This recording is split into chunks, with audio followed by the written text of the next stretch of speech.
Hey everyone, Anna Krueger here with Sparking Progress. And today we're going to continue the conversation of figuring out who you want to be in 2025 and how that determines what you need to do in business to achieve it.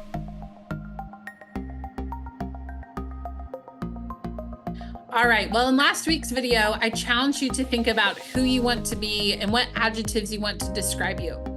This week, we're going to start talking about the what. So what do you need to do in order to make sure that happens?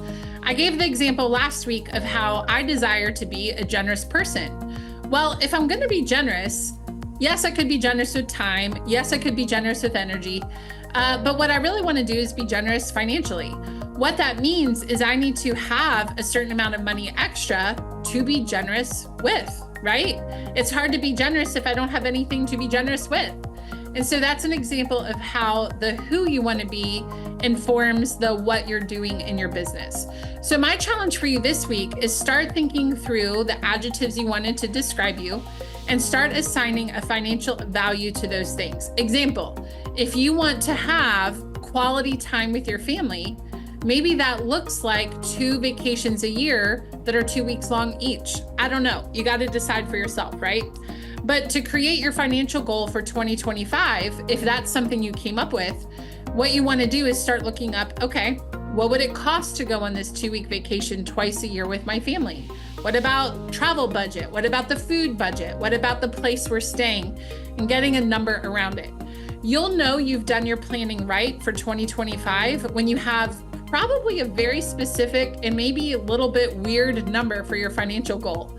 Usually when it's a nice round number, what it means is we generalized how much money we wanted to make.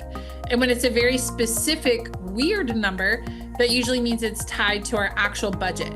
So to come up with that number, you want to think through how much money does it take for you to simply pay the bills and do what's needed to survive. And then you want to figure out how much does it cost for me to do all the extra things. So you basically have a survive number that you can't go below. I have to make this much in order to pay the bills. And then you have your thrive number, which is all the stuff that really makes life fun and taps into your purpose. So when you add those together, add in your taxes, and that'll give you an idea of how much money you need to make in 2025 to be the person that you want to be and to do the things you want to do. All right, well, we're going to continue the conversation and talk about how to convert leads so you can actually hit the income goal that you just set for yourself. I'd love to have you reply and let me know what you came up with from this email. All right, guys, I'll see you soon in the next video.